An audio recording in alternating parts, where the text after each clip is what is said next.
The next one on the list, Ryan, is an interesting one. This is also someone that I believe is someone that Notre Dame should look at, but also will look at, and that is Joe Moorhead, who is currently the head coach at Akron. And obviously, his background, he spent the previous 2 years at Oregon, and he was previously the offensive coordinator at Penn State. And he was before that the head coach at Furman, and they had some really, really good teams at Fordham, up in the Northeast. I said Furman, that's the opposite part of the country. Spent 2 years as the head coach at Mississippi State, and I think the reality is that Joe Moorhead's one of those guys that I've said before. Not everybody that's a good position coach or head or coordinator is a good head coach. And I also think he made a bad choice. I think Mississippi State was a bad fit for him. He's a Northeastern guy going down to Starkville, Mississippi. So I don't think that was necessarily a great decision by him. But I think Joe Moorhead's a guy that you talk about, Ryan. One of the things that we discuss, and this is something that I think is key, is you need to bring in somebody that can help you get to that place now. I think that Joe Moorhead is a guy that runs enough stuff that there's some similarities there. He's coached on the big stage. 2 years ago, he took his team into Columbus, and they beat Ohio State. Right now, I didn't love the way that team folded down the stretch in 2021. I think that was more about all the rumblings about Mario Cristobal leaving than it was anything else, because that team basically quit at the end of that season. But Joe Moorhead is a guy that I think will be considered and should be considered. Is he the top candidate? I don't believe that to be true right now, but I definitely think he's someone that Notre Dame will talk to and take a look at and go from there. So I think for me, I don't know if sometimes you want to be a head coach, so you make decisions to be there, and then you're like, yeah, this was probably not a good situation. Akron is an absolute dumpster fire of a program, and it's not going to support the football program. And Notre Dame is a place that could potentially help you kind of get your career path back on track. So, and he had a lot of interest in the job in 2019 when they fired Chip Long. He had a lot of interest, and honestly, would have taken it if he would have been treated correctly. I'll just give a little backstory now. Brian Kelly interviewed him basically over the phone while on vacation in Florida. And what I was told by several sources that Brian Kelly just kept putting qualifiers on him taking the job that basically made it to where there was no way Joe Moorhead was going to be able to take that job. Right? He basically set it up to where we all knew who he wanted to hire. It was Tommy Rees. And he basically made it to where, well, Joe doesn't want the job. If Joe Moorhead would have been treated correctly and been pursued like someone you value, Joe Moorhead would have taken that job. I know a lot of people that know Coach Moorhead, and that's a job he wanted. So I think the Notre Dame job is one of the few that he would consider not being a head coach anymore to at least look at. I'm not saying he would take it. I think he'd at least look at it, Ryan. So I think that part about it is very intriguing. The question that I have is what kind of offense is he going to, what kind of success is he going to have offensively? Because, I'll just let you kind of give your thoughts on it first, Ryan, before I kind of dive too much into that part of the conversation. Well, the one thing I really do like about Joe Moorhead a lot is he's developed a reputation as kind of I hate the term quarterback whisperer, but like he has done a nice job developing the quarterback position. He's a quarterback friendly type of guy. I mean, you think about some of the quarterbacks that he's been able to work with over the years. And for the most part, guys have have kind of trended in a great direction, right? So I think that he is a guy that there's a lot of pro style elements. I mean, you think about a couple of the places he's done, and he does have some diversity to him as far as some offensive structures that he does like to run, but there is a lot of pro style principles. But the thing I do like, Brian, is that, I mean, again, for the most part, and it's a big sell to me, is that one thing that people constantly talk about is that maybe the quarterback position hasn't been developed as well as it could have been over the last few years, right? And I think Joe Moorhead is a guy that you can count on and say that's probably going to get better, right? Because he has gotten a lot out of the quarterbacks that have been in his system. He has developed guys really well. So I really do like the background that he has working with quarterbacks specifically, because I do think that he does do a lot of key work with the signal callers who kind of really do. I mean, I've only heard positive things that quarterbacks in the past that have worked with him that have had to say about Joe Moorhead. He's a very respected guy in that department. And there's been years he didn't really have at Mississippi State, he didn't have very good quarterbacks. And again, I think he walked into a bad situation that he shouldn't have walked into. You're trying to run your pro style offense with Nick Fitzgerald. Like, that's not going to go well. Now, Nick Fitzgerald made improvements offensively. I mean, he went from 15 touchdowns and 11 picks and a 117 quarterback rating the year before to 16-6. Now 16-9. Now, a lot of the other stuff wasn't great. But his backup quarterback was Keaton Thompson, who eventually became a tight end / receiver / whatever at Virginia after that. So it wasn't a great situation. But then you look at what he did at Oregon. I thought he did some good things at Oregon. You had the COVID year in his first year, which I think hurt the development and installation of that offense because, out west, like, you couldn't meet, you couldn't do anything together. They had basically canceled spring. They had canceled a lot of fall. And then all of a sudden, oh, by the way, because everyone else is, we have to play football now. And they played like 5 games. And then his second year, he comes out.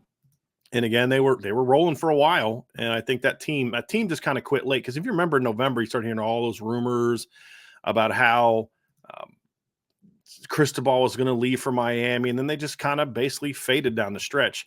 They went 10-3 with Moorhead there and Cristobal there. Moorhead left before the bowl game. They lost 2 of their last 3 games, and they only scored 17 combined points against Utah. They scored a lot of points before that. Again, beat Ohio State 35-28. Went on the road and had that win.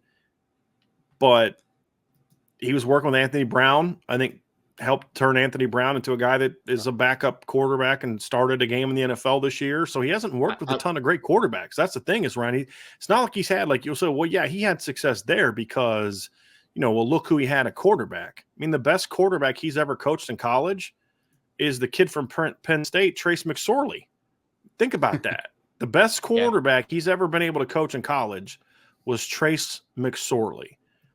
I mean, I think that speaks volumes about – and here's the thing. He replaced John Donovan at Penn State. In the 2 years before he got hired, Ryan, Penn State averaged 20.6 points per game and 23.2 points per game. In the 2 years under Joe Moorhead, they jumped up immediately that next year to 37.6, and then they were 41.4 the next season. Since then, Penn State's been 33.8, 35.8, 29.8, 25, and this past year, 35.8.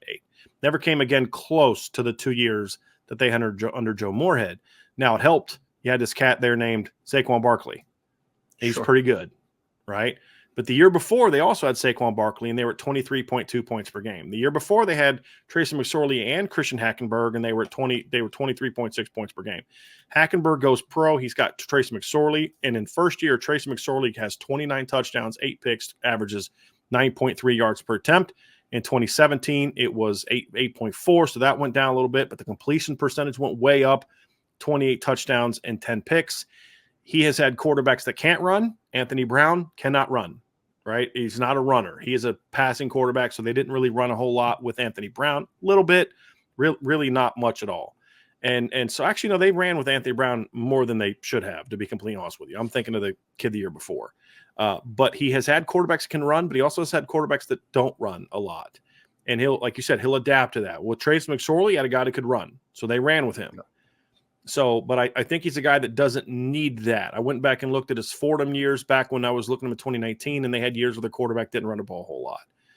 So I don't think it's something that they need to do, Ryan, in order for his offense to work. But you've got guys on this roster that can do that, can do the things he's asking you to do. So, again, we look for guys that have a proven track record of getting success from the units that they coach and improving it based on what they were in previous seasons. And for the most part, I think he's done that, in my view. And if you love RPOs, you'll also love him as an offensive coordinator. Because I think especially to that Penn State team, man. And again, it's partly due to the fact that that's a Trace McSorley type of thing, right? Like, he was a guy that could pull it off read, get the ball out of his hand quickly. But I mean, that is something that we have seen historically as far as the ability to get that ball out quick and do the RPO game. I know Anthony Brown that year at Oregon, I mean, he did a little bit of that. And then it also, I mean, you mentioned Anthony Brown. If you look at Anthony Brown before Joe Moorhead, as far as production-wise, wasn't very good. It wasn't Right. very good. And he got the most out of Anthony Brown. He got the most out of Trace McSorley.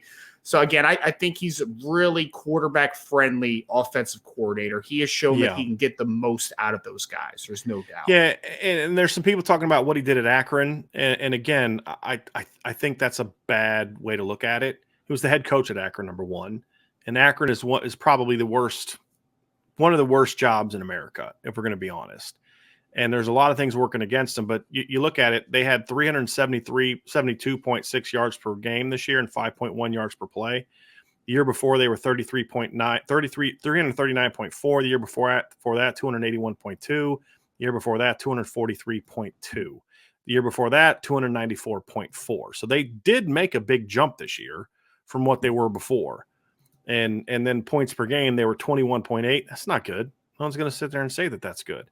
But if you look at what they were the year before, the previous years, they hadn't been over 20 points a game since 2017 when they were at 22.1. So you did see a jump. You certainly saw a jump. That is a disaster of a program. And again, that's what he did as a head coach. What you do as a head coach is different than what you do as a coordinator. And so, he's not coming there to be a head coach, and to only look at the 1 year in the MAC and ignore what he did in the Big Ten and ignore what he did in hey, let's not forget too. Remember we were talking about this conversation, how everybody talks about how, man, Penn State gives Ohio State a game every year. Well, since 2011, Penn State's only beat Ohio State once. Do you know what that was? That was with Joe Moorhead as your coach. And then the next year, they went to Columbus and lost to Ohio State 39-38 in a game where their defense just kind of got ripped up. They scored 38 points. So you've got a guy that's got a proven track record in 3 games against Ohio State. He's 2-1. Not a lot of people have multiple wins over Ohio State in the last 6-7 years. So you're going to ignore all that to look at what he did in 1 year at Akron, where he inherited one of the worst teams in the country. I don't know if that's necessarily a wise way to look at his resume, in my opinion. It's got to be part of it. You don't ignore anything, but it's got to be. But that's a really misguided way of looking at it. And I can tell you, in the coaching world, Joe Moorhead is very well respected by everyone, right? Like, and that matters. That matters to me. The people that are as closely associated to the game, that have high respect for the man. I mean, I think that speaks volumes. I really do.